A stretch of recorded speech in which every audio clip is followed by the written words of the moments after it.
ಅಮಿತ್ ಶಾ ರಾಜಕೀಯಕ್ಕೋಸ್ಕರ ಹೇಳ್ತಾ ಇದ್ದಾರೆ. ನೀವು ಅದನ್ನೇ ನಂಬ್ಕೊಂಡು ನಾವೇನ್ ಮಾಡ್ತೀವಿ.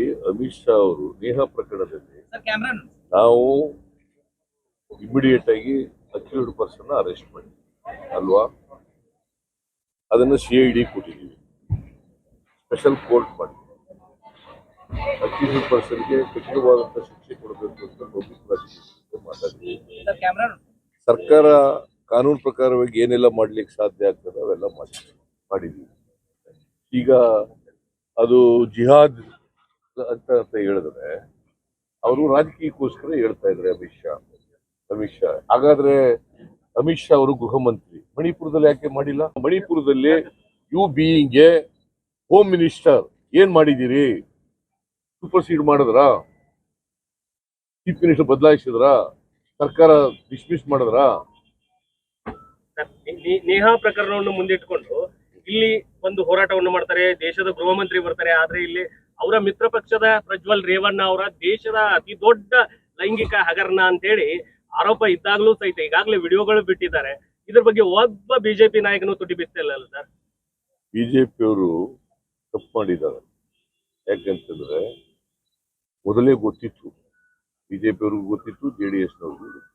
ಈ ಪ್ರಜ್ವಲ್ ರೇವಣ್ಣ ಇದಾನಲ್ಲ, ಬರೀ ಸೆಕ್ಷುವಲ್ ಹರಾಸ್ಮೆಂಟ್ ಅಲ್ಲ, ರೇಪ್ ಮಾಡಿದ್ದಾರೆ.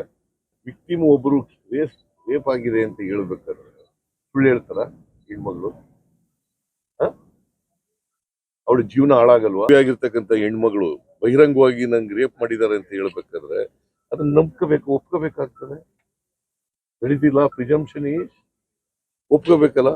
ಅದು ಗೊತ್ತಿದ್ದು ಯಾಕೆ ಸೀಟ್ ಕೊಟ್ರು? ಗೊತ್ತಿದ್ದು ಯಾಕೆ ಅವ್ರ ಜೊತೆ ಅಲಯನ್ಸ್ ಮಾಡ್ಕೊಂಡ್ರು? ಒಂದು. ಎರಡನೇದು, ಅಮಿತ್ ಶಾ ಮತ್ತೆ ನರೇಂದ್ರ ಮೋದಿ ಅವರು ಭ್ರಷ್ಟಾಚಾರದ ಬಗ್ಗೆ ಮಾತಾಡ್ತಾರೆ. ಮೈ ಕಾವುಂಗ ಕಾನೇ ದೂಂಗ ಅಂತ ಮಾತಾಡ್ತಾರೆ. ಅಪರಾಧಿಗಳನ್ನೆಲ್ಲ ಸೇರಿಸ್ಕೊಂಡಿದ್ದಾರೆ. ಅವರು ಮಾಡಬಾರ್ದ ಕೆಲಸ ಮಾಡ್ತಾರೆ. ಅವ್ರ ಅಧಿಕಾರಗಳು ಉಳಿಸ್ಕೊಳ್ಳೋಕೋಸ್ಕರ, ದೇಶದಲ್ಲಿ ಹಿಂದೂ ರಾಷ್ಟ್ರ ಮಾಡಕ್ಕೋಸ್ಕರ ಮಾಡಬಾರ್ದು ಮಾಡ್ತಾರೆ. ಕಾನೂನು ಬಾಹಿರವಾದಂತ ಅನೇಕ ಚಟುವಟಿಕೆಗಳನ್ನ ಬಿಜೆಪಿ ಅವರು ಮಾಡ್ತಾರೆ. ಅವರಿಗೆ ಸಾಮಾಜಿಕ ನ್ಯಾಯದಲ್ಲಿ ನಂಬಿಕೆ ಇಲ್ಲ, ಮೀಸಲಾತಿನಲ್ಲಿ ನಂಬಿಕೆ ಇಲ್ಲ, ದೇಶದ ಐಕ್ಯತೆಯಲ್ಲಿ ನಂಬಿಕೆ ಇಲ್ಲ, ಸಮಾನತೆಯಲ್ಲಿ ನಂಬಿಕೆ ಇಲ್ಲ. ಯಾವುದನ್ನು ಮಾಡ್ತಾರೆ ಅವರು ಬಿಜೆಪಿಯವರು? ಸಂವಿಧಾನದಲ್ಲಿ ನಂಬಿಕೆ ಇಲ್ಲ, ಪ್ರಜಾಪ್ರಭುತ್ವದಲ್ಲಿ ನಂಬಿಕೆ ಇಲ್ಲ.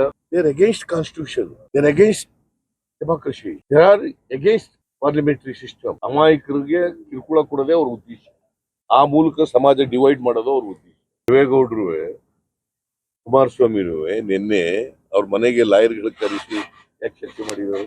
ಯಾಕ್ರಿ ಚರ್ಚೆ ಮಾಡಿದ್ದಾರೆ? ಒಂದ್ ಕಡೆ ಹೇಳ್ತಾರೆ ರೇವಣ್ಣ ಬೇರೆ, ನಾನ್ ಬೇರೆ ಅಂತ ಹೇಳ್ತಾರೆ.